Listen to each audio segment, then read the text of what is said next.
British MP Sheikh হাসিনার বোন শেখ রেহানার মেয়ে টিউলিপ সিদ্দিক তিনি এবার বাংলাদেশের প্রধান উপদেষ্টা প্রফেসর ইউনূস, বাংলাদেশের সরকার এবং দুদক এই দুই জায়গায় উকিল নোটিশ পাঠালেন। এই দুই প্রতিষ্ঠানের বিরুদ্ধে মানে শাস্তিমূলক ব্যবস্থা নেয়ার জন্য উকিল নোটিশ পাঠালেন।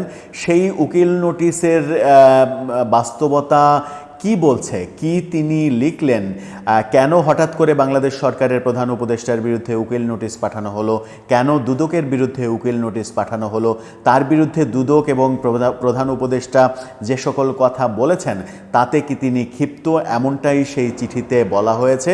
এবং বলা হয়েছে যে আগামী 30 জুনের মধ্যে এই উকিল নোটিশের জবাব না দিলে টিউলিপ সিদ্দিকের পক্ষ থেকে আইনজীবীরা মেনে নেবেন এবং ধরেই নেবেন যে বাংলাদেশ সরকারের কাছে টিউলিপ সিদ্দিকী বিষয়ে কোনো অভিযোগের আর বাস্তবতা নেই, এটা ফয়সালা হয়ে গেছে। কি বলছেন টিউলিপ সিদ্দিকী? বাংলাদেশ সরকার কেন, বাংলাদেশের সরকারি প্রতিষ্ঠান কেন বিদেশি কোনো এমপির কাছ থেকে উকিল নোটিশ পাবে, সেই আলোচনাই করবে এই ভিডিওতে। থাকবেন পলিটিক্স টিভির নিয়মিত আয়োজনে।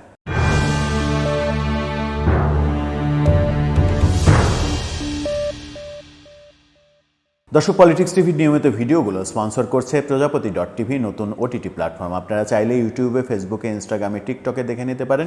ডেসক্রিপশন বক্সে লিঙ্ক দেওয়া থাকবে, সেখান থেকেও আপনারা দেখে নিতে পারেন প্রজাপতির কার্যক্রম। চলে যাচ্ছি মূল ভিডিওতে। বলছিলাম, ব্রিটিশ এমপি শেখ রেহানা কন্যা টিউলিপ সিদ্দিক তিনি উকিল নোটিশ পাঠিয়েছেন প্রফেসর ইউনূস এবং দুদকের কাছে। বিডি নিউজ 24 তার উকিল নোটিশের চিঠি সহ একটি বড় প্রতিবেদন করেছে। আপনারা 3 পৃষ্ঠার সেই চিঠিটা দেখে নিতে পারেন। সাথে বিডি নিউজ 24-এর যে হেডিং, ব্রিটিশ রাজনীতিতে হস্তক্ষেপের চেষ্টায় ইউনূস ও দুদক এমন অভিযোগে টিউলিপ সিদ্দিকী উকিল নোটিশ পাঠিয়েছেন, সেই শিরোনামটাও দেখে নিতে পারেন।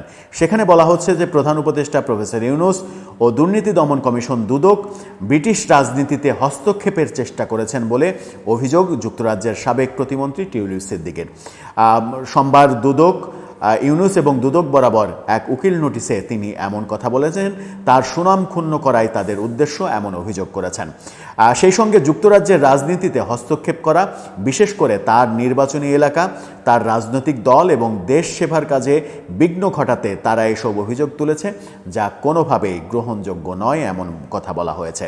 যুক্তরাজ্য ভিত্তিক আইনি প্রতিষ্ঠান স্টেফেনসন হারউড এলএলপির মাধ্যমে এই নোটিশ পাঠিয়েছেন টিউলিপ, যেখানে আগের কোনো চিঠির জবাব না পাওয়ায় অন্তর্বর্তীকালীন সরকারের সমালোচনাও করেছেন।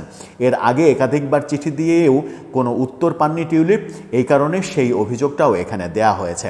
গত 5 আগস্ট আওয়ামী লীগ নেতৃত্বাধীন সরকার পতনের পর শেখ হাসিনা ও তার পরিবারের বিরুদ্ধে একের পর এক মামলা করে দুদক। কোনো মামলায় তার ভাগ্নি ব্রিটিশ এমপি টিউলিপের নামও রয়েছে। এসব মামলার বিষয়ে দুদক এবং টিউলিপের মধ্যে শুরু থেকেই চিঠি চালাচালি চলছে। তবে টিউলিপের অভিযোগ, মোহাম্মদ ইউনূস বা দুদক এখন পর্যন্ত তার কোনো চিঠির জবাব দেয়নি। সবশেষ উকিল নোটিশে টিউলিপ বলেছেন, 18 মার্চ ও 15 এপ্রিল দুদক চেয়ারম্যান ও কমিশনারদের চিঠি পাঠানো হয়। এরপর 4 জুন একটি চিঠি পাঠানো হয় প্রধান উপদেষ্টা ইউনূসকে। নোটিশের স্টিফেনসন হারউড বলেছে, এখনও আমরা কিংবা টিউলিপ সিদ্দিক কোনো চিঠির জবাব পাইনি। আমরা চিঠিতে স্পষ্ট বলেছি, টিউলিপ সিদ্দিক একটি পরিকল্পিত অভিযানের শিকার, যার নেপথ্যে রয়েছে প্রধান উপদেষ্টা এবং দুদক। আমাদের চিঠিপত্রে এটা দেখিয়েছি কেন টিউলিপের বিরুদ্ধে ওঠা প্রতিটি অভিযোগ অসত্য। সেখানে এই চিঠিটা দেয়া হয়েছে এবং বলা হয়েছে যে গত 9 জুন 4 দিনের সফরে যুক্তরাজ্যে যান প্রধান উপদেষ্টা প্রফেসর ইউনূস। সেই সফরে সাক্ষাৎ চেয়েছিলেন টিউলিপ, কিন্তু সাক্ষাৎ দেয়া হয়নি। চিঠি দিয়েছিলেন, সেই চিঠিতে তিনি ইউনূসকে হাউস অব কমন্সে মধ্যাহ্নভোজ বা বিকেলের চা পানের আমন্ত্রণ জানিয়েছিলেন। প্রধান উপদেষ্টার দপ্তর সেই চিঠি পাওয়ার কথা স্বীকার করলেও সেই চিঠির আবেদনে সাড়া দেওয়া হয়নি। উকিল নোটিশে ইউনূসের সাক্ষাৎ না দেওয়ার সিদ্ধান্তেরও সমালোচনা করা হয়। ইউনূসের লন্ডন সফরের কথা শুনে টিউলিপ তার সঙ্গে সাক্ষাতের উদ্যোগ নিয়েছিলেন। তিনি দুদকের অভিযোগের বিষয়ে ইউনূসের সঙ্গে আলোচনা করতে চেয়েছিলেন, কিন্তু প্রধান উপদেষ্টা দুঃখজনকভাবে টিউলিপের সেই প্রস্তাব গ্রহণে ব্যর্থ হয়েছেন। বিবিসিকে দেয়া সাক্ষাৎকারে টিউলিপের সঙ্গে দেখা না করার যে কারণ ইউনুস তুলে ধরেছেন তার সমালোচনা করেছেন স্টেফেনসন হারুড।